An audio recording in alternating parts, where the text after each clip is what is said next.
নমস্কার সবাইকে। আমার একটা ভিডিওতে তোমাদের আরও একবার স্বাগত জানাই। দেখে বুঝতে পারছো তো আমরা কোথায় এসেছি? আমরা অনেক দিন আগেই গেছিলাম, প্রায় 1 মাস হয়ে গেল। ভিডিওটা ফোনে জমিয়ে আছে, পোস্ট করাই হচ্ছে না। আমরা চলে এসেছি দীঘায়, দীঘার জগন্নাথ মন্দির দেখার জন্য, দর্শন করার জন্য। এখানে আমার ফ্যামিলি, আমার বান্ধবীর ফ্যামিলি, আরও অনেক লোক, টোটাল আমরা 55-60 জন মিলে গেছিলাম বাসে। সকাল 5টার সময় আমাদের অবস্থা, সারা রাত না ঘুমিয়ে এই অবস্থা। আমাদের প্রচণ্ড এনার্জি নিয়ে আমরা পৌঁছে গেছি সারা রাত না ঘুমিয়ে ফাইনালি দীঘাতে। আর 2 দিনের জন্য এটা আমাদের ছিল রুম। তো যাই হোক, আমরা প্রচুর প্ল্যান করে এসেছি 2 বান্ধবী মিলেতে। দীঘায় প্রচুর মজা করব, সবটাই তোমাদের সাথে অল্প অল্প ভিডিওর মাধ্যমে শেয়ার করার চেষ্টা করব। তো যাই হোক, সারাদিন আমরা রেস্ট করে একটু ঘুমিয়ে খাওয়া দাওয়া করে এরপর বিকেলবেলা, এটা ছিল আমাদের লুক, যেটা আমাদের মেন আকর্ষণ ছিল, যে জগন্নাথ মন্দিরে আমরা শাড়ি পরে যাব 2 বান্ধবী মিলে। তো সেই জন্য ফাইনালি আমরা দুজন মিলে শাড়ি পরে চলে এসেছিলাম। তো এটা আমাদের প্ল্যানই ছিল যে আমরা মন্দির দর্শন করতে যাব শাড়ি পরে। এত সুন্দর একটা জায়গা, তোমরাই বলো যে এখানে যাব একটু সেজে গুজে না গেলে হয়? আর সত্যি ভীষণ সুন্দর, মানে আমাদের মন ছুঁয়ে গেছে। মানে মন্দির দেখার পর, মন্দির দর্শন করার পর এত সুন্দর করে মন্দিরটা তৈরি করা হয়েছে। আর তোমরা জাস্ট আজকের ওয়েদারটা দেখো, তোমরা বিশ্বাস করবে না, আমরা যেই 2 দিন দীঘাতে ছিলাম, 2 দিন প্রচণ্ড মেঘ করেছিল, কিন্তু লাকিলি এক ফোঁটাও বৃষ্টি হয়নি। 2 দিনে আমরা একটা ফোঁটাও বৃষ্টি পাইনি। এত মানে মেঘ করেছিল, আমরা ভেবেছিলাম প্রচুর বৃষ্টি হবে, আমরা যেতে পারবো না, বেরোতে পারবো না, ঘুরতে পারবো না, কিন্তু খুব সুন্দরভাবে আমরা 2 দিন ঘুরেছি। তো জগন্নাথ মন্দিরের ভেতরে আমরা অলরেডি প্রবেশ করে ফেলেছি। অনেকগুলো 3টে মন্দিরের ভেতরের প্রবেশের পর তারপরে ছিল আসল গর্ভগৃহ, যেটা মন্দির, মানে যেখানে ঠাকুরটা ছিল আর কি। তো যাই হোক, এত বড় করে মন্দিরটা করেছে, আর প্রত্যেকটা জায়গা যত নতুন উদ্বোধন হয়েছে, প্রত্যেকটা জায়গা নিট অ্যান্ড ক্লিন আর ভীষণ সুন্দর, দেখে চোখ জুড়িয়ে যাওয়ার মতো একটা জায়গা ছিল। আর সত্যি কথা বলতে, মানে পুরীর জগন্নাথ মন্দিরের একটা আলাদা মাধুর্য, দীঘার জগন্নাথ মন্দিরে একটা আলাদা মাধুর্য। জানি এর মধ্যে অনেকেই তোমরা দর্শন করে ফেলেছো, বাট আমার ভিডিওর মাধ্যমে তোমরা আরও একবার, যারা যারা যাওনি, এখনও তো অনেক মানুষ আছে যারা এখনও যায়নি, দর্শন করেনি। তো আমি চাইবো আমার ভিডিওর মাধ্যমে তোমরা ভালো করে জগন্নাথ মন্দির দর্শন করে নাও। আমি একদম শুরু থেকে একদম দর্শন পর্যন্ত, মানে মেন গর্ভগৃহ পর্যন্ত পুরোটাই তোমাদের সাথে শেয়ার করার চেষ্টা করেছি, যেভাবে আমরা ধাপে ধাপে গেছি। আর দেখো, এত ভিড়ের মধ্যেও সবথেকে এই জায়গাটা বেশি সুন্দর, মানে এই জায়গাটা হচ্ছে মেন জায়গা, মূল আকর্ষণিক জায়গা বলা যায়। তো এই জায়গাটার ভেতর দিয়েই, এখান দিয়ে আমাদের শুরু হলো গর্ভগৃহ। তো এটা তো চোখ ধাঁধানো ছিল, মানে অসাধারণ এক কথায়। তোমরা যারা যাবে, এই যে কারুকার্য, এত সুন্দর একটা পরিবেশ, এত সুন্দর একটা জায়গা, এত মানুষের ভিড়েও যে এত সুন্দরভাবে দর্শন করার ব্যবস্থা করা হয়েছে এখানে, তোমরা না গেলে এটা ভাবতেই পারবে না। তোমরা দেখেছো কত ভিড়, কিন্তু বিশ্বাস করো আমরা এত সুন্দরভাবে দর্শন করেছি।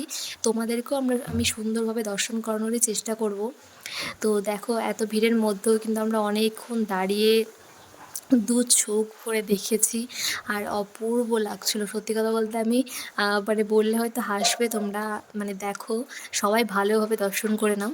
যাই হোক, যেটা বলছিলাম যে পুরীর জগন্নাথ মন্দিরে আমি জগন্নাথ দেবকে কীভাবে দেখেছি আমার সেটাই মনে পড়ে না, কারণ এত তাড়াতাড়ি করে লাইন দিয়ে ঢোকায় আর তাড়াতাড়ি করে বেরিয়ে যায় সবাই, যে আমার বুঝতেই সময় লেগে যায় যে মানে কোনটা মূর্তি কী বৃত্তান্ত আমার সত্যিই মনে পড়ে না। আমি 2বার পুরী গেছি, কিন্তু পুরীর জগন্নাথ দেবের মূর্তি আমার সত্যি চোখের সামনে ভাসে না, বাট দীঘার জগন্নাথ দেবের মূর্তি আমার চোখের সামনে সব সময় ভাসে। আর তোমাদেরকে তো বললামই যে আজকে শাড়ি পরে এসেছি, কেমন লাগছে অবশ্যই জানিও আমাকে এই লোকটাতে, আর আমার বান্ধবীকেও কেমন লাগছে, আমাদের দুজনকে কেমন লাগছে জানিও। তো আমাদের দুজনের প্রচুর প্ল্যান ছিল, আর ভীষণ মজা করেছি আমরা দুজন মিলে। মানে সত্যি কথা, বান্ধবীদের সাথে কোনো জায়গা বেড়াতে গেলে, ফ্যামিলি প্লাস বান্ধবী যেখানে থাকবে, সেখানে একটা আলাদাই শান্তি, আলাদাই মজা, আলাদাই আনন্দ। এগুলো জীবনে আর 2বার ফিরে আসবে না, তাই এই সময়গুলো আমরা ভীষণ ভালোভাবে কাটিয়েছি। আর এই সেই পদ্মপুকুর, যেটাকে নিয়ে আমার অনেক স্বপ্ন ছিল। এবার আমরা মন্দির থেকে বেরিয়ে গেছি, প্রায় 5টার সময় মন্দিরে ঢুকেছি, আর এখন প্রায় 7:30 বেজে গেছে। আর দেখো, যত সন্ধে বাড়ছে না তত ভিড়, মানে প্রচণ্ড পরিমাণে ভিড়। আমরা মন্দির উদ্বোধন হওয়ার প্রায় ১ মাসের মধ্যেই গিয়েছিলাম। তো সেই জন্য এত বেশি পরিমাণে ভিড় ছিল এখানে। বাট তাও আমরা ভীষণ ভালোভাবে দর্শন করেছি। সেটা সত্যি তোমরা তো দেখলেই। আর গিয়ে চেঞ্জ করে শাড়িটা খুলে আমরা আবার ড্রেস পরে চলে এসেছি। আর ২ বান্ধবী মিলে একের পর এক রিলস, ভিডিও এটা ওটা তো বানাতেই আছি। যাই হোক শপিং করে চলো, এটা হচ্ছে নেক্সট ডে মর্নিং। আর আমরা মোহনাতে চলে এসেছি। মোহনাতে যাওয়ার ভীষণ ইচ্ছে ছিল, বাট হ্যাঁ, মোহনার ওই যেগুলো শেকল দেওয়া ছিল ওখানে এতটাই জল ছিল, এতটাই জল সামনে চলে এসেছিলো যে আমরা ওখানটাতে গিয়ে ভিডিও বানাতে পারিনি, কারণ জল অনেকটা এগিয়ে এসেছিলো।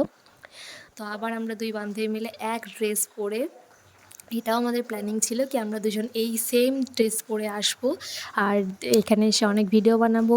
তো ফাইনালি আমরা সেগুলো করে নিয়েছি। আর চলো, যেটা মেন জিনিস সেটা হচ্ছে ইলিশ মাছ। তোমরা তো জানো আমার ইলিশ মাছ ভীষণ ভীষণ ভীষণ ফেভারিট। আর দীঘার মোহনাতে ইলিশ মাছের কোনো জবাব হবে না। দাদা এইটার ওজন, দাদা দাদা এইগুলোর ওজন কেমন আছে? 1 কিলো 1.5 কিলো সাইজ। কত কেজি এটা? কত কেজি? 1.5 kilo size, 1 kilo 400-500। এটা 1600 টাকা কিলো। ইলিশগুলো দেখে তো আমি পাগল হয়ে যাচ্ছিলাম, ইচ্ছা করছিল তো নিয়ে চলে আসি। বাট যাই হোক, তারপর এটা ছিল আমাদের ডে 2 এর বিকেলের লুক। তো আমাকে কেমন লাগছে অবশ্যই জানিও তোমরা। তো বিকেলবেলা আমরা চলে এসেছি ঢেউসাগর পার্কে। এটা তো আমি আগের বার এসেছি, বাট তাও এবার আবার এসেছি, ভীষণ ভালো লাগে। আর চলো আবারও 2 বান্ধবী মিলে আবারও কিছু ভিডিও বানিয়ে নিচ্ছি। আর এই যে সন্ধ্যের সময় আকাশে পুরো মেঘ, এত সুন্দর একটা ওয়েদার। দুদিনই আমরা ভীষণ সুন্দর ওয়েদার পেয়েছি। তো চলো আজকে ফিরে যাওয়ার পালা। দুদিন দেখতে দেখতে কেটে গেল। আর এই জিনিসটা দেখো,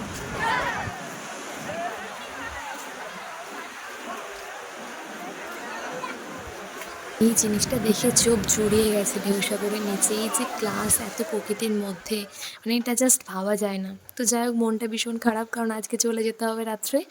তো ভীষণ মজা করেছি, ভীষণ ভালো লেগেছে। তোমরা সবাই এসো দীঘার জগন্নাথ মন্দির দর্শন করতে, আবারও আসবো। তো চলো আজকের মতো ব্লগটা এখানেই শেষ করলাম। সবাই ভালো থেকে সুস্থ থেকে